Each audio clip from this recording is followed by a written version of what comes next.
ಕೇವಲ ರಾಜಕೀಯ ಲಾಭಕ್ಕಾಗಿ ಕ್ರಿಮಿನಲ್ಗಳಿಗೆ ಸಪೋರ್ಟ್ ಮಾಡ್ತಕ್ಕಂಥ ರಾಜನೀತಿ ದೇಶಕ್ಕೆ ಅಪಾಯಕಾರಿ. ಅದೇ ಕೆಲಸವನ್ನ ಕಾಂಗ್ರೆಸ್ ಮುಂದುವರಿಸಿದೆ. ಹುಬ್ಬಳ್ಳಿ ಪೊಲೀಸ್ ಠಾಣೆ ಮೇಲೆ ದಾಳಿ ಮಾಡಿದವರು ಅವರು ದೇಶ ಪ್ರೇಮಿಗಳ ಅಥವಾ ರೈತರ ಅಥವಾ ಕನ್ನಡ ಪ್ರೇಮಿಗಳ? ಅವರು ಮತಾಂಧರು. ತನ್ನ ಮತೀಯ ವಿಚಾರಕ್ಕಾಗಿ ಸಣ್ಣ ಸಣ್ಣ ವಿಷಯಕ್ಕೂ ಕೋಮುಗಲಭೆ ಹಬ್ಬಿಸ್ತಕ್ಕಂಥ ಕ್ರಿಮಿನಲ್ ಹಿನ್ನೆಲೆ ಇರತಕ್ಕಂಥವ್ರು ಪೊಲೀಸ್ ಠಾಣೆ ಮೇಲೆ ಬೆಂಕಿ ಹಾಕ್ಲಿಕ್ಕೆ ಬರ್ತಾರೆ, ಪೊಲೀಸ್ ಠಾಣೆ ಮೇಲೆ ದಾಳಿ ನಡೆಸ್ತಾರೆ. ಅವ್ರ ಕೇಸ್ ವಾಪಸ್ ತೆಗೆದುಕೊಳ್ಳುವಂತ ಕೆಟ್ಟ ರಾಜನೀತಿಯನ್ನ ಕಾಂಗ್ರೆಸ್ ಪಾರ್ಟಿ ಮಾಡ್ತಾ ಇದೆ. ಇವರಿಗೆ ಯಾವುದರಲ್ಲಿ ಹೊಡಿಬೇಕು?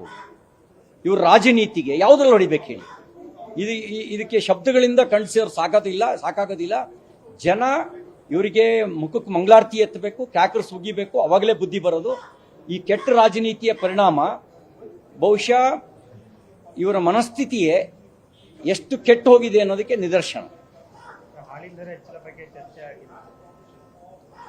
ನೋಡಿ, ಇದುವರೆಗೂ 656 ಕೋಟಿ ರೂಪಾಯಿ ಹಾಲು ಉತ್ಪಾದಕ ಮಹಿಳೆಯರಿಗೆ ಸರ್ಕಾರ ಕೊಡಬೇಕಾದಂಥ ಸಬ್ಸಿಡಿಯನ್ನು ಬಾಕಿ ಉಳಿಸ್ಕೊಂಡಿದೆ.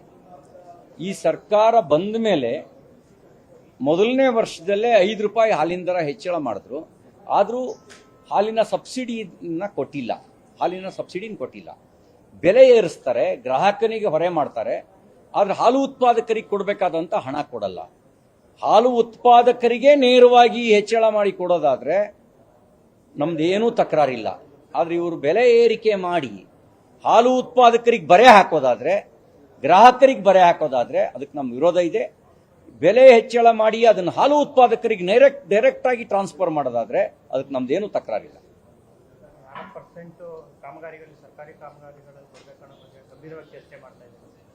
ನಮ್ಮ ಭಾರತದ ಸಂವಿಧಾನದ ರಚನೆ ಸಂದರ್ಭದಲ್ಲಿ ಮತೀಯ ಆಧಾರಿತ ಮೀಸಲಾತಿಗೆ ಸಂಬಂಧಪಟ್ಟಂತೆ ಬಹಳ ದೊಡ್ಡ ಚರ್ಚೆ ನಡೆಯುತ್ತೆ. ಆಗ ಕೆಲವರು ಮುಸಲ್ಮಾನರಿಗೆ ಮತೀಯ ಆಧಾರದಲ್ಲಿ ಮೀಸಲಾತಿ ಕೊಡಬೇಕು ಅಂತ ಹೇಳಿದಾಗ ಸಂವಿಧಾನ ಶಿಲ್ಪಿ ಡಾಕ್ಟರ್ BR ಅಂಬೇಡ್ಕರ್ ಅವರು ಬಹಳ ಸ್ಪಷ್ಟವಾಗಿ ವಿರೋಧಿಸ್ತಾರೆ. ರಿಲಿಜಿಯಸ್ ರಿಸರ್ವೇಷನ್ ಅದು ಆಂಟಿ ಕಾನ್ಸ್ಟಿಟ್ಯೂಷನ್ ಅಂತ ಅವರು ಎಳೆಯಾಗಿ ಬಿಡಿಸಿಟ್ಟು ಅದಕ್ಕೆ ಒಪ್ಪಿಗೆ ಕೊಡಲ್ಲ. ರಿಲಿಜಿಯಸ್ ಬೇಸ್ಡ್ ರಿಸರ್ವೇಷನ್ ಅದು ಎಗೆನೆಸ್ಟ್ ದ ಕಾನ್ಸ್ಟಿಟ್ಯೂಷನ್ ಆಗುತ್ತೆ, ಸಂವಿಧಾನ ವಿರೋಧಿ ಆಗುತ್ತೆ. ಸಂವಿಧಾನಕ್ಕೆ ವಿರುದ್ಧವಾಗಿರ್ತಕ್ಕಂಥವ್ರು, ಡಾಕ್ಟರ್ ಬಾಬಾ ಸಾಹೇಬ್ ಅಂಬೇಡ್ಕರ್ ಅವರ ಚಿಂತನೆಗೆ ವಿರುದ್ಧವಾಗಿರ್ತಕ್ಕಂಥವ್ರು, ಅಂಥವ್ರು ಮಾತ್ರ ಮತೀಯ ಆಧಾರಿತ ಮೀಸಲಾತಿಯ ಬಗ್ಗೆ ಯೋಚನೆ ಮಾಡ್ತಾರೆ. ಇದನ್ನ ನಾವು ಖಂಡಿಸ್ತೇವೆ.